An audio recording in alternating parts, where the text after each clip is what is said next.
Have you ever wondered about science education and literacy here in America? Well, I sure have. I'm Garnet, the Inquisitive Veteran, and that's what I want to talk about today. So, I live in America. We are the first country to have landed on the moon, and we were the first country to develop airplanes. But we're also the country where we have about 25% of our population believes that the sun orbits the Earth, and we have celebrities touting all sorts of miracle cures and treatments. Like, there's one actress who says that you should steam your vagina and carry around a jade egg inside of it to make you stronger. Would that be a steamed clam with a pearl? I was curious about that. How could we go from being the first nation to land on the moon to, people really not believing that? So I looked at the numbers, and in 2015 we spent 3% of our budget on education and 1% of our budget on the sciences. In my opinion, it should be a bit higher. It should be about 5% of our budget goes to the sciences and 10% of our budget goes to education. Now, when you break down the numbers for education, a lot of it goes to, college and Pell Grants and everything like that. But I think we should spend more money on our elementary school kids, junior high kids, or middle school, whatever you want to call it, and high school kids, so that when they get to college, they already have a leg up. And even if it's not to give them, more resources, which we definitely should have, it should also go into discovering better ways to teach our students so that as a whole our society moves forward and that helps us in the long run. Now, I'm not going to knock people. I understand that science and education, while they're hot topics, we can't cover everything. We don't have all the solutions. But I think that if we were to put more money towards it and take money away from other parts of our budget, we could come up with good solutions for now. And in the long run, because our students would be much more educated, they could find better solutions down the road, where it'd be picking long-term prosperity over short-term gain. And that's important, especially when you're looking at a country as a whole, in my opinion. Now, I think some of the reasons that we don't put a premium on education, especially science education, you can really boil it down to 3 reasons. One, it's not a priority. And it's really not.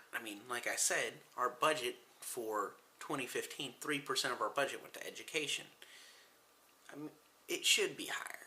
Our country spends more than the $69 billion on education and entertainment every year.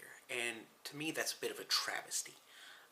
I think we should spend a good deal more pumping up scientists and getting their names out there and teaching people that science, you don't always get the answer that you want, and that's okay. In fact, a lot of science is about failure, and failure is always an option. You always learn a lot from failing.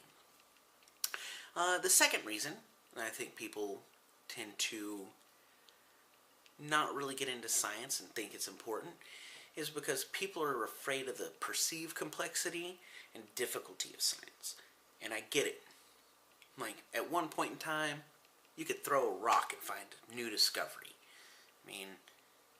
It was everywhere. Everything was brand new, and people were just coming into the whole idea of the scientific method on a large scale in the Western world. And now we're more of looking at things at more of a quantum level, where you'll have this particle, and they're separated. You start moving this one, and the other one moves with it, and it's a little strange. Or we're colliding 2 particles together to see what we find. And that is difficult, but we have been building on previous sciences to get there. And if we taught more science in classrooms, the perceived difficulty would go down greatly. Would parents understand it? Probably not, but it would become intuitive to the students, And that would help pave our way forward in the future to make even greater discoveries.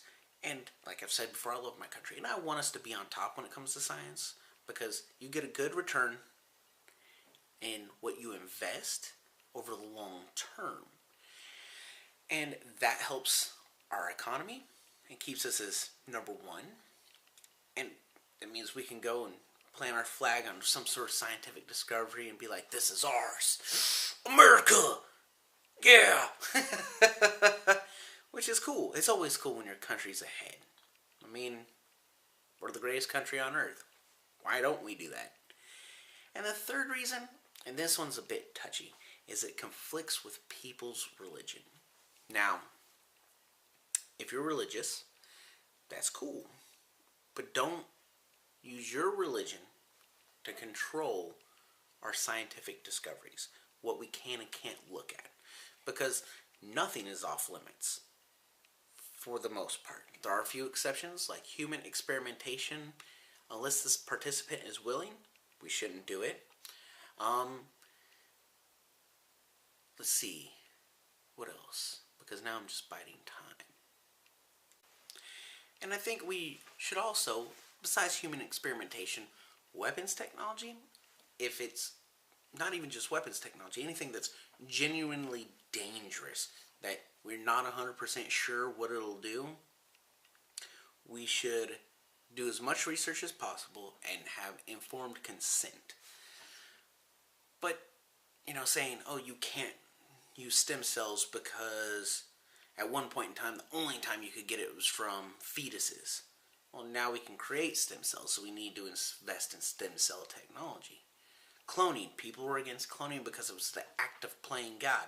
Well, nowhere in the Bible does it say that you can't work cloning or stem cells, because that was written by Bronze Age goat herders that had no idea where the sun went at night as it orbits the earth.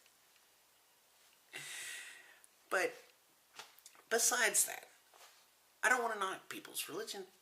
I've met reasonable people that won't get vaccines or blood transfusions because of their religion. Why? Because of some silly passage about how, oh, blood is sacred, or you shouldn't put things in your body. Have you seen what happens when you get polio? Look at Washington State right now. A lot of people are sick with the flu. You need to vaccinate your kids. You need to vaccinate yourselves. It doesn't cause autism either. If it conflicts with your religion, it's like conservatives have been saying for the last 8 years. You don't like a gun? Don't buy one. If you don't think that scientific research goes along with your religion, don't bother it and don't partake of its fruits. It's pretty simple. Let people be people. Let science flow into the nation and help us all out. It's a good thing. It is a good thing. But those are just my thoughts. What do you think? Let me know in the comments below, and have a great day. This is the Inquisitive Veteran, Poppin' Smoke.